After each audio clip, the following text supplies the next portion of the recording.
selesai, belum tuntas, baru berapa katanya, baru 50 yang dicabut Prof, atau yang dibatalkan. Pertama itu kan ada sertifikat yang sudah diumumkan ilegal. Nah, sertifikat yang ilegal itu kan ada, dikeluarkan oleh siapa, tanggal berapa, pejabatnya siapa. Itu aja panggil dulu. Kenapa kamu mengeluarkan ini? Atas suruhan atasan, atau atas kolusi bawahan, atau dia ikut kolusi. Nanti akan ketahuan kok itu. Karena ada dokumen-dokumen pendukung ketika sebuah sertifikat dibatalkan. Apalagi ini yang dibatalkan ratusan. Itu kan gampang sih. Lalu kemudian pelaku pemagaran. Ya betul Pak Trenggono ya, ya sulit ngambil tindakan. Nah kalau gitu serahkan aja ke penyidik Polri. Karena kan di KKP itu ada penyidik PNS. Lalu ada juga di dalam hukum tuh penyidik Polri, kejaksaan gitu. Serahkan ke situ, itu ada pelanggaran. Tolong di siapa yang pemagaran itu, yang lakukan pemagaran itu kan ada orangnya yang ngaku bahwa ini swadaya masyarakat, dia sudah menemui nelayan, panggil dia. Wajib dia hadir, dipanggil oleh hukum. Kamu masyarakat siapa yang kamu temui bahwa itu swadaya? Lalu diusut dari situ. Menurut saya sih tidak sulit sih gitu. Tapi ini selama ini kok saling lempar badan ya. Saya selalu mengatakan gini, menteri itu apakah itu Pak Hadi Cahyanto, apakah AHY atau Sofyan Jalil, tidak usah takut kalau dia tidak sengaja melakukan pelanggaran itu. Itu kan ada delegasi kewenangan di dalam hukum tata negara itu. Ini kewenangan dan tanggung jawab ini atas delegasi dari menteri ini kan gitu. Kalau dia tidak melakukan, tidak usah takut, katakan aja, tidak usah saling menghindar, serahkan. Yang tepat itu Nusron Wahid, bagus tuh, langsung dia bilang itu ilegal gitu. Nah, dia tidak terlibat gitu, tetapi pasti ada yang terlibat sampai ada 263 sertifikat ilegal baru di situ, baru di tempat yang Tangerang itu, belum di daerah-daerah lain di Indonesia. Nah kalau kita mau tertib dan mau aman negara ini, ya ini supaya ditindaklanjuti secara hukum pidana gitu, bukan teknis administrasi. Teknis administrasi terebutan semua datang ke pemagaran itu, ada yang ingin memaki-maki, ada yang langsung membongkar rame-rame gitu. Dulunya enggak ada yang mau gitu, baru sesudah presiden memerintahkan lalu rame-rame gitu. Apa perlunya begitu? Sebenarnya satu institusi aja asal efektif gitu, dari Cindy. polisi. Oke, Prof, tapi kan polisi bilang masih menunggu investigasi dulu dari KKP. Emang harus birokrasi seperti itu atau sebenarnya polisi bisa langsung aja mengusut? Bisa. Begini, di dalam KUHP itu disebut penyidik utama itu adalah Polri. Lalu PPNS itu adalah penyidik pembantu. Oleh sebab itu ada kewajiban koordinasi. Nah kalau ini KKP-nya tidak segera memberitahu, Polri dong turun karena penyidik utama. Yang benar itu sekarang yang dilakukan oleh Kejaksaan Agung, meskipun mungkin terlambat seminggu lah ya. Kejaksaan Agung sudah memanggil tuh lurah untuk penyelidikan karena dugaan pelanggaran pidana di dalam pemagaran laut dan izin-izin pengkaplingan itu, izin-izin yang dilakukan untuk pemanfaatan laut.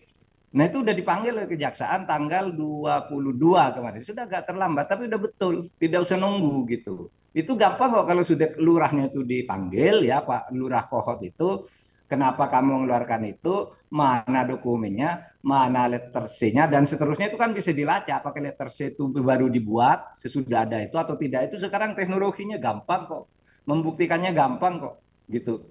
Tapi Prof, Jadi saya kira tidak usah saling melempar lah. Sekarang ini waktunya nih hukum pidananya ini baru ke teknis administrasi aja. Administrasi pun belum selesai, belum tuntas. Baru berapa katanya, baru 50 yang dicabut Prof, atau yang kalau misalnya dibatalkan. sebenarnya untuk mengusut pidananya tinggal men-tracing siapa saja yang terlibat dalam penerbitan sertifikat. Tapi kenapa menurut Anda alot sekali untuk mengungkap dalangnya? Nah, mungkin itu karena tracing itu mungkin akan menyangkut dirinya bisa saja atau keluarganya. Kan banyak ya pejabat-pejabat itu yang kadangkala dirinya tidak tahu, keluarganya dapat, anaknya dapat, istrinya dapat, saudaranya dapat, gitu-gitu tuh mungkin takut terbongkar juga. Gitu bisa saja itu terjadi. Tapi apapun sikap untuk menyembunyikan itu adalah salah secara hukum. Itu merusak negara gitu. Kalau Anda merasa bersih ya serahkan aja, buka semua.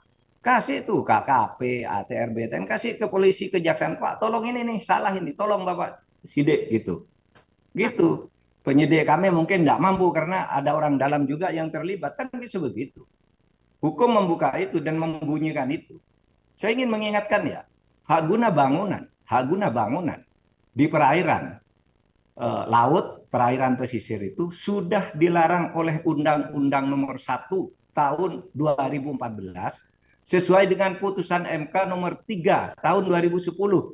Dilarang pemberian hak bangunan, hak usaha dan sebagainya kepada perorangan dan korporasi di perairan pesisir. Itu jelas bunyinya.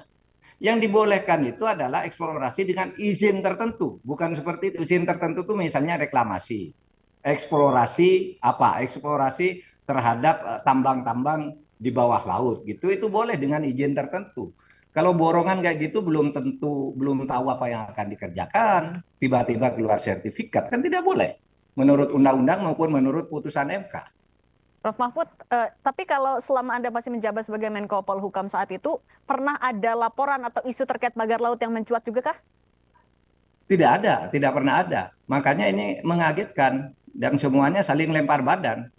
Seumpama pun saya itu ya tidak tahu, tapi begitu tahu pasti ditindak dong. Pasti didatangi lalu ditindak secara hukum.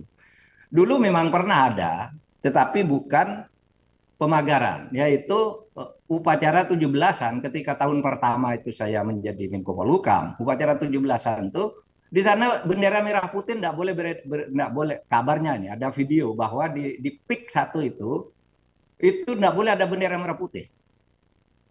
Padahal itu 17-an. Saya bilang tanggal 16 saya akan ninjau ke sana. Saya akan cabut bendera-bendera negara asing yang ada di situ kalau merah putih tidak boleh. Saya sudah siapkan tim ke sana, tiba-tiba malamnya Pak, enggak Pak, bendera merah putih sudah ada katanya. Sudah beranu semua gitu. Ya sudah, selesai. Nah hanya itu yang ada. Kok sekarang lalu ke pelanggaran di laut. Yang saya katakan tadi tentang bendera merah putih itu dulu ramai di media.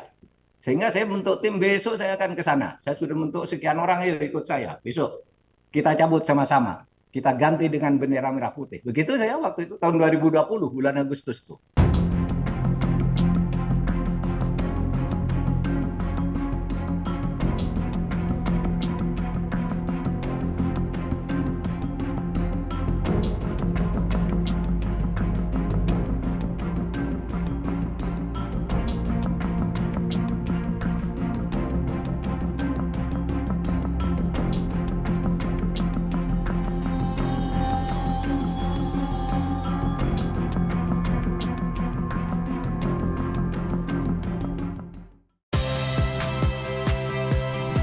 Saya Audrey Chandra, saksikan program-program Kompas TV melalui siaran digital, pay TV, dan media streaming lainnya.